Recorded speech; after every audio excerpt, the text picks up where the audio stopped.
São pessoas que são inteligentes, trabalham, ganham seu dinheiro, mas não conseguem sair da casa dos pais, não conseguem ter uma autonomia. Ele está sempre assim, meio que olhando, meio que no mundo da lua, meio desconectado. O que é que está acontecendo com essa pessoa? Ele não consegue se encaixar em nenhuma tribo, vamos dizer assim, né? Então, ele permanece num estado de adolescência por muito tempo, infantilizado, né? Adolescência. Então, vamos chamar de adolescentes.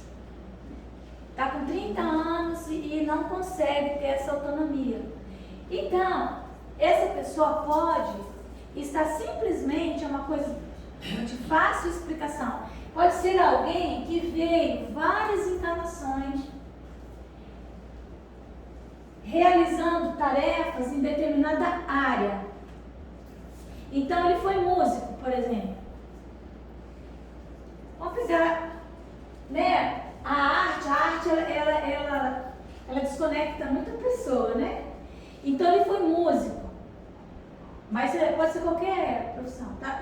Qualquer coisa. Então, ela nessa área aqui, ela sabe praticamente tudo, ela não tem mais o que aprender. E de tal maneira se envolveu na arte, na música, ou seja, na pintura, ou seja, no que for, que ela não consegue fazer mais outra coisa. Toda vez que ela reencarna, ela cai na música, ela cai na... Então, de repente, se planeja uma reencarnação em que ela vai ser de transição. Ela não vai ter acesso à música, ela vai querer, mas não vai ter. Então, é como se ela estivesse, vamos dizer assim, numa velocidade aqui na imensa música, e ela tem que fazer uma curva para virar, por exemplo, engenheira, arquiteto, né? Olha que curva que ela tem que fazer. Não é assim, já nasceu, porque é uma lei biológica a reencarnação. Nós guardamos essas coisas. Então, pode acontecer isso aqui. Ela pode estar numa família, passar uma encarnação inteira na curva, e aí aquela pessoa é incompreendida na família. Fulano não se ajusta, ele sabe fazer tudo e não sabe fazer nada, não consegue, arruma um emprego, não está bom, outro também não está bom, porque ele ainda não se acertou mesmo, certo? Está na família. Então, são essas situações que podem existir na família. Mas a reencarnação, ela só vem corroborar a importância da família. Por quê? Porque se nós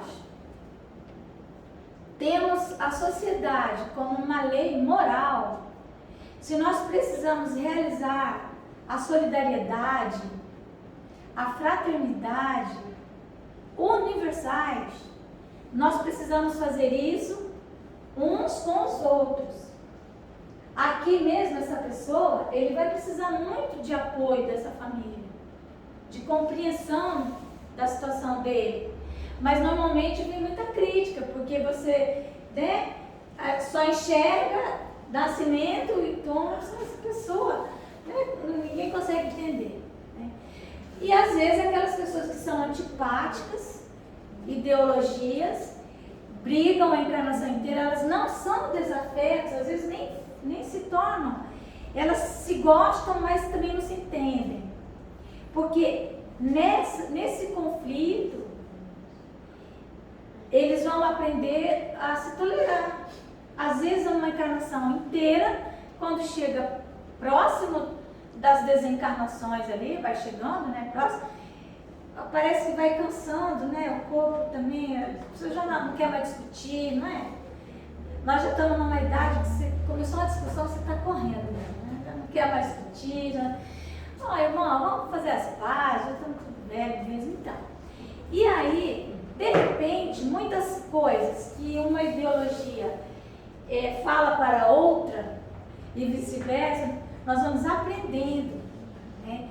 O processo da evolução da humanidade, como que as coisas se deram, vamos tendo as experiências, não é? Então, nós conseguimos às vezes identificar na família essas pessoas. Tem aquelas que eles chamam a ovelha negra da família, né? Só quem é a ovelha negra da família? Aquela pessoa que não se ajusta. Então nós temos que fazer uma análise. Por que ela é a ovelha negra, né? Aquela música da Rita Lee, né? Por quê? O que isso significa? Normalmente essa pessoa, ela é a antena da família. É uma família desajustada, com espíritos. Imagina se você juntar aqui, né? Simpático, antipático, indiferente, fazer uma coisa ali. Porque às vezes a alma quer reencarnar, precisa reencarnar, mas não tem vaga na família dela. Tem vaga? E aí? Então, não é que tem dívida. Nós somos muito fatalistas, tem que parar com isso, né? Mas aí ela fala assim, né? Não é isso, meu Deus, não tinha vaga. Aí o mentor fala assim, olha, na casa da Martinha não tem vaga, mas tem na casa da Tânia. E aí? Meu Deus, eu tenho que renascer ali com aquelas pessoas.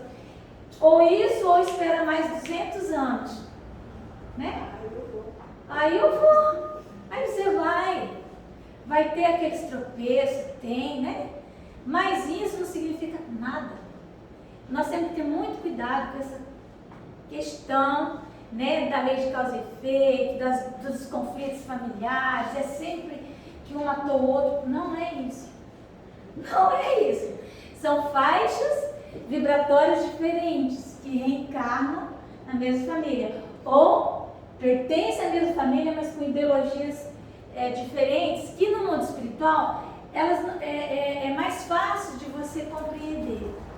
Aí a pessoa fala assim, mas vem cá, reencarnação, eu acho que ela rompe esses laços de família, porque daí, quantos maridos que eu já tive lá para trás? Né? Nessa vida já foi quantos, né? Não foi tanto assim não. Mas, né? Mas enfim, filhos, tem X filhos, mas se for contar, deve ter mais de 500 lá para trás, né? De filho, de mãe, de pai. Quando chega no mundo espiritual, todos esses vão ser meus maridos? E aí como que eu vou ser esposa de tantos e como que eu vou ser mãe de tantos e tantos serão meus filhos? É uma confusão, né? E aí os espíritos dizem exatamente isso aqui, ó. Não é assim. A família espiritual, ela se une por afinidade, pelo amor que nós fomos desenvolvendo nessa caminhada. E então, é lá, viu, que está a nossa alma gêmea. Aqui só tem algema. Né? Tô brincando, gente. Mas está todo mundo atrás dessa tal dessa alma gêmea. Mas aí, nós vivemos esse momento em que essa conturbação, Jesus falou assim, depois dele, né? Nós iríamos pagar um preço pela vinda do mestre aqui. Qual foi o preço? Até ele era assim, família de músico, todo mundo músico, sapateiro, todo mundo sapateiro, né? Não era assim? Fazendeiro, todo mundo fazendeiro. Aí Jesus assim, daqui pra frente, depois que eu ensinei a lei de amor para vocês, onde estiver dentro de uma mesma casa, 5 pessoas, 3 estarão contra 2, 2 estarão contra 3, a nora vai estar contra a sogra contra a nora, filho contra pai, filha contra mãe. Por quê? Porque era a hora de nós nos misturarmos mesmo. As raças. Vocês já viram o Japão? Como é que tá? Parece que tá cheio de brasileiro lá agora, né? A gente vê. É diferente, né? Agora estão mais assim soltos, mais alegres. Deve ter reencarnado um monte de brasileiro no Japão. E assim vai, nós vamos nos misturando. Vamos nos misturando. Mas não tenham preocupações. As almas com as quais nós somos verdadeiramente afins, né? Que temos aquela relação conjugal mais perene.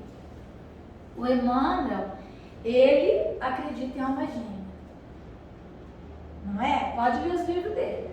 Todos têm. E ele tem trauma com isso, não tem? Porque nunca dá certo. Inclusive, nos livros do Ave Cristo, há um diálogo em que ela fala assim, que parece que tem uma coisa, que na encarnação, essas almas não ficam juntas. Por que que não? Claro que aqui deve estar cheio de pessoas de alma gêmea, mas o que eu quero dizer é que não é muito comum, né, essa afinidade absoluta. Por quê? Porque nem poderia. Porque daí vai ficar um olhando para o outro, ali, felizes para sempre, não vão trabalhar, né? Então, isso é uma das causas. A outra, que muitas vezes, quando existe muita afinidade, as pessoas se tornam, na verdade, cúmplices. Né? Porque afinidade, aquela coisa, aquele amor, numa faixa evolutiva ali mediana, é muito fácil você derrapar. Porque você tem o apoio, né, de uma pessoa. Lembra aquele filme Bonnie e Clyde? São cúmplices.